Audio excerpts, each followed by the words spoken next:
Hi, hi, Brett and Brad. How you doing? Good. Good, doing Hi. good. How are you? Oh, very good. I want to let you know that you're kind of film threat famous with Jasper Mall. Nice. We've had a lot of Well, conversations. Just that story of an aging mall. It just seemed to resonate with not only our readers but with a lot of us here at Film Threat. Awesome. yeah, that's great to hear. Film Threat's been a part of our career for since the beginning. Like I think y'all were like one of the first to release like our trailers and stuff that we had Uh-huh. put. So I mean, we've Film Threat has definitely been in our vocabulary and in our has been a part of our career of like finding films and also helping promote our films. So we appreciate y'all. No, Mhm. absolutely. So yeah, let's talk about Reading Rainbow, Butterflies in the Sky. Um, Butterfly. Butterfly Yeah, we're in the correct. Sky. Actually, Yeah. is my camera on? There we go. Okay. Uh, yeah, so the show for me is in this weird realm where, when the show started, I was filling out college applications, and when the show ended, my daughter was just born.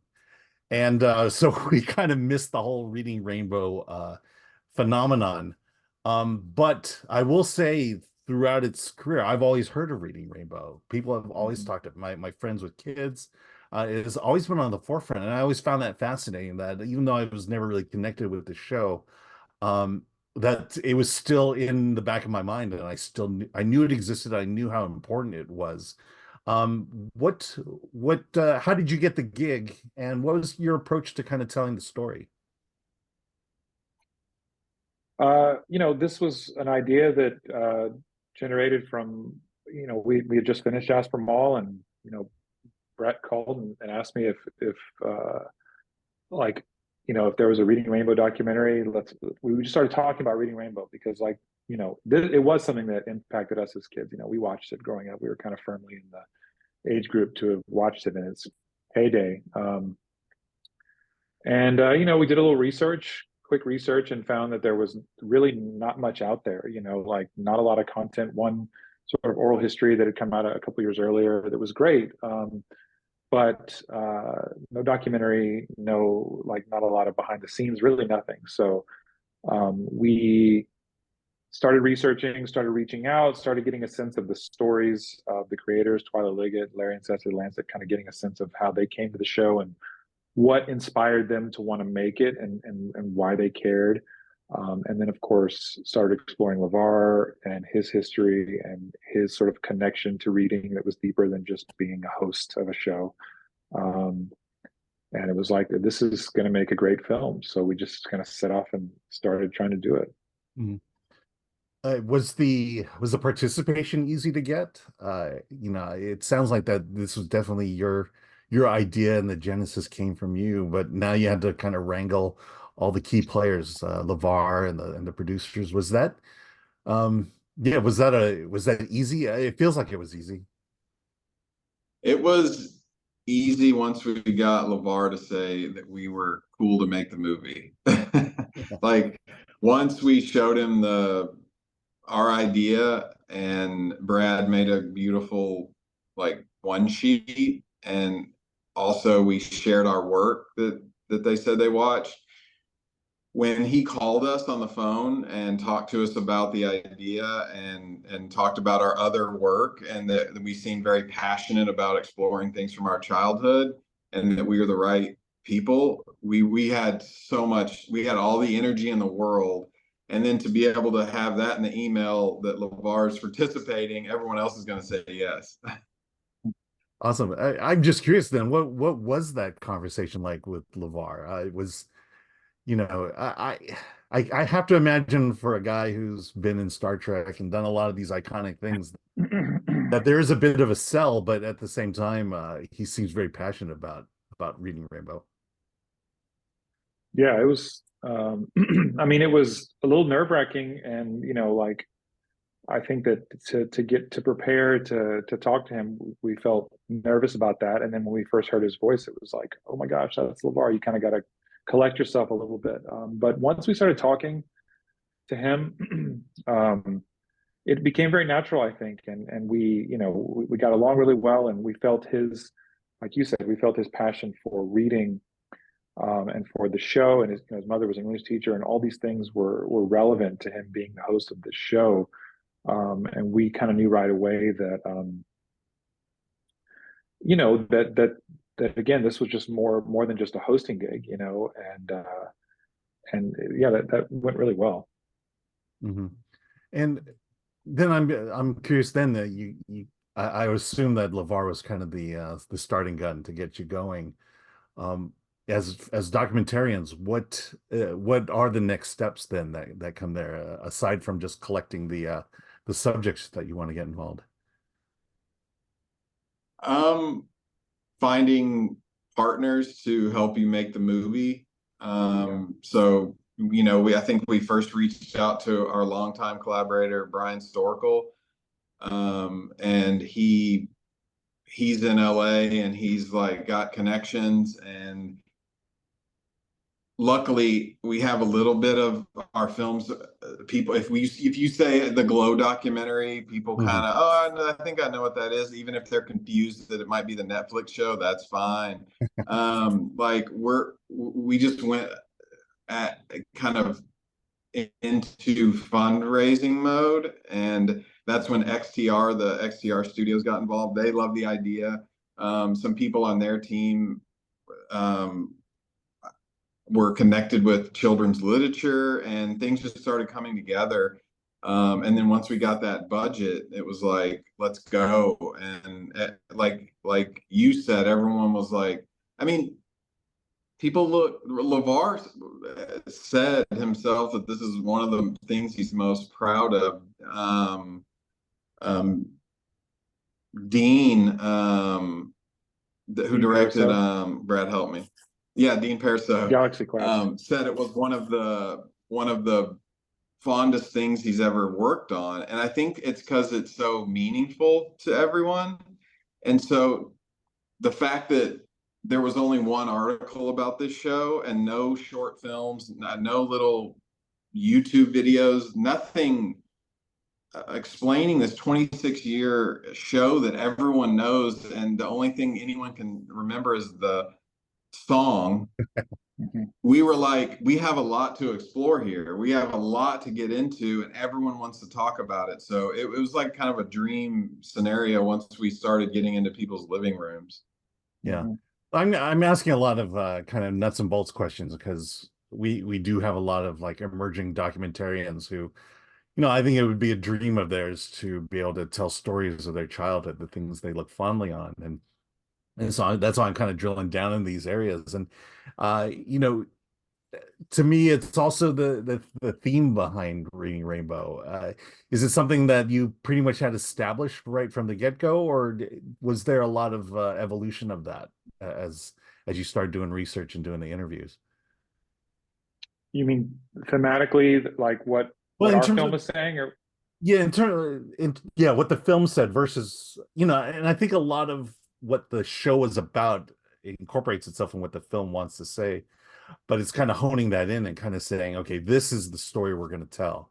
Um, yeah, I think our approach is always to explore the, sort of people and the passion behind whatever it is that we're looking at. So, we knew we wanted to do that. We knew we wanted to make it about the creators, and their journeys, as much as anything else, as much as the cultural impact, as much as the other things.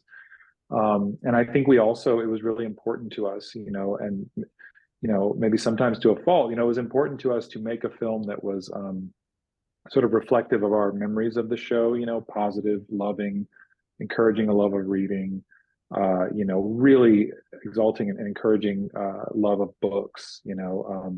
We wanted to do that, and we didn't want to necessarily make a film that, that was uncovering some dark secret behind Reading Rainbow. Like we wanted to make a film that reflected Reading Rainbow as we Well, remembered there it. And I wasn't think that, any. yeah, that true. That also, yeah, it was a what? I'm sorry. there weren't any dark How, secrets really. I Yeah. mean, production everything was squabbles here and happy. there, but yeah, but it Yeah. was a good. I mean, it was a good experience, and I mean, they were on for 26 years. So even though obviously, there's there's threats to its existence, and there's things that we do talk about, and obviously things that LeVar maintaining his identity and things we touch on in the film, all that's there. But the show was on for 26 years, so it was a good, span of time. So we just wanted to, pay homage and tell a good story. Yeah, I mean, the one thing that really came across in the documentary was the fact that Reading Rainbow had a mission. It was a simple mission to get kids excited about reading, and it really never strayed off the path. And at the end, I feel like what you say is that kind of was its downfall, was the fact that it didn't go into corporatism. It didn't look into making merchandise and things like that. But I miss TV shows. I miss projects that are just like that. We have a mission. It's something greater than just making money. It's Exactly so true. And you're right. It probably was its downfall, even though it was on for so long. And I feel the same way sometimes about the stuff that Brad and I do. We follow our hearts first and the things that we want to do. And we think about, oh, could we sell this later? And we've tried to maintain that. And it's, that makes things difficult when you just have a passion for something personally and you want to tell that story no matter what. And I think it's so, we're also fortunate that they were allowed to somehow grab cameras and go to volcanoes and aquariums and wonderful places that we could never go.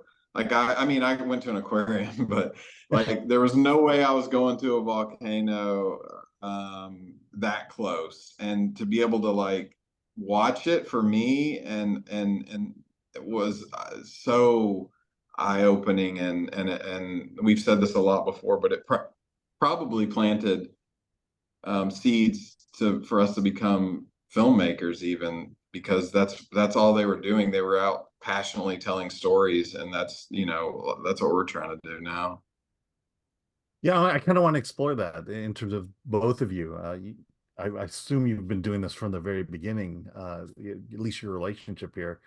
What got you into documentary filmmaking? And I guess maybe I'll just throw out there, was the Glow documentary the kind of the film that put you over the hump in terms of being able to do this? I don't know if you're doing it full time, but I would assume that this is your career. Maybe that was the movie that made it your career. I mean, Glow definitely was, because our first film, The Rocket Fire Explosion, I mean, we made very much by the seat of our pants, like it was very much like, on Brett's credit cards. And, before we're shooting, we're reading books about 3-point light systems and things, like we really, we really had to learn as we go. I think the only thing that we kind of took with us that sort of has maintained a sense of has maintained throughout our careers, just sitting down and expressing empathy to the person across from you in these interviews and getting people to trust you and gathering stories. All that stuff has been there, I think, from the beginning and has stayed there.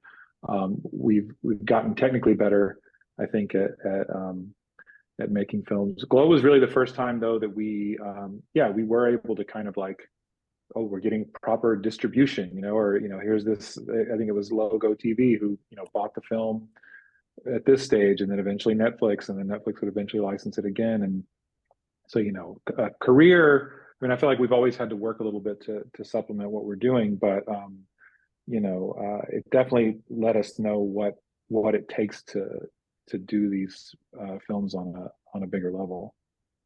Yeah, and what is the key? I mean, when I saw the Glow documentary, I'm that age where I watched Glow and I was a fan, and I was also watching WWF at the time.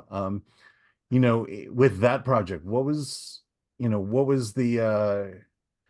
kind of your approach to it in terms of the nostalgia aspect of it, and how you wanted to reach audiences in the way you told that story? Hope that makes sense.